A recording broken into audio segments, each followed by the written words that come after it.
What's up, gang? Okay, so this is part 2 of my last spooky story time, Sight Unseen. I'm not gonna hold y'all, we just gonna get straight into it. So I left off where I was telling y'all that and she couldn't sleep that night after they had met up. She just kept thinking about it. She was super excited about meeting back up with Jan the next day so they could discuss everything that they couldn't discuss the day before. So the next day comes after school. Again, they meet at the same coffee shop / library. They begin to talk about their childhood and they learned about their adoption process. So when the parents died, Anne, she ended up in the foster system, and she was the one that went from group home to group home to group home. She couldn't keep a stable foster family. Y'all know how this system go. She couldn't keep a stable family, so she just kept going from group home to group home. On the other hand, Jan told Anne that she was placed in a very loving 2-parent home, wealthy family. She basically came from money. This was Jan's story, or what she thought was her story. So after finding out that Anne's fate was completely different from hers, Jan started to feel so much empathy. She was super sad at the outcome of, what they both went through, because she grew up in a loving family, but Anne did not. Anne grew up in the system. So like I said, Jan was kind of upset, and she started to feel empathy about the path that Anne was forced to take compared to the path that she had to take. So while they were talking, they both discovered that they had the same exact birthmark in the same exact place on their body, which was right here on their cheek. But because they were talking so much the day before, they hadn't noticed that they had the same birthmark in the same spot until now. Also, come to find out, their grandmother, their maternal grandmother, who was inside of that locket, she also had the same birthmark in the same spot as them as well. So a couple of hours go past, and now it's time for them to part ways again. However, this time, Jan decided that she didn't want to part ways. She wanted to walk Anne home to ensure that she got back to the group home safely, because she really didn't have a curfew. Like I said, her parents were way more lenient than Anne's. She was in a group home, so she had a curfew. Jan really did not have a curfew. She had a little bit more freedom to do what she wanted. So Jan was like, hey, we ain't got to part ways right now. I could walk you home. And that's literally what they did. Jan walked Anne back to the group home. So as soon as they reached the doorstep again, the house mom, Sabrina, was waiting at the door for Anne. She swung the door open, y'all, and she immediately froze in her tracks, y'all. It was almost as if she was seeing double. Well, she was seeing double because it was 2 identical twins. But yeah, she just was in awe. She just froze. She could not move. She just was so astonished at what she is seeing in front of her, y'all. Sabrina began to feel a little dizzy and woozy because everything was hitting her all at once. So she immediately snatches both of their hands and pulls them into the house, into the living room real quickly. At that point, they're trying to figure out what's going on. You know what I'm saying? They waiting for her to explain why she acting like this or whatever. So they go into the living room and they sit down. So while they're in the living room sitting down, Anne and Jan began to question Sabrina, trying to figure out what was going on at that very moment. And they were at the same time trying to understand all of what was happening. They were trying to take it all in, but they still had a lot of unanswered questions as well. And baby, Sabrina was the only one who can answer these questions at this point, y'all. So pay attention, because it's finna get real.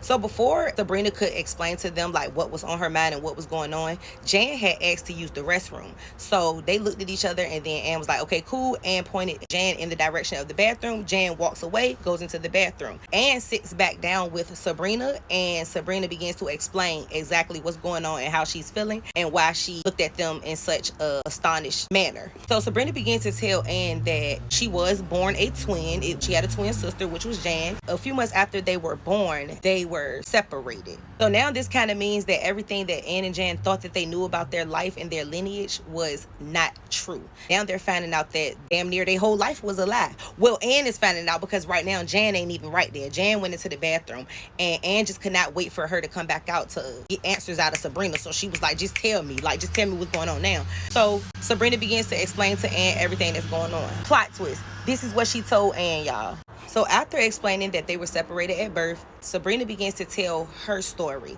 so they could understand what's going on a lot more. So about 17 years ago, Sabrina was at the age of 14. She had lost her parents. She was homeless. She was an emancipated minor. She ended up in that very group home that she was now the house mom of. And there was another house mom. Her name does not matter, so just know that Sabrina is the current house mom, but when she was 14, there was another house mom. So one day while Sabrina was walking home from school again. At the age of 14, she was assaulted by 2 unknown men in a field behind the group home. But she never spoke on it because, for one, she felt like nobody would believe her, because y'all know in those type of situations, you know, you kind of start to feel like you're going to be blamed for being too promiscuous or dressing a certain way. So she didn't want to tell anybody because she felt like she was going to be victim blamed and victim shamed. So she kept it to herself for quite some time until she couldn't anymore. So a few months later, her belly began to grow. It began to show. So at that point, she discovers that she is pregnant with twins. And before she told anybody, she tried to find every resource and outlet that she could, but because she was a minor, she could not get an abortion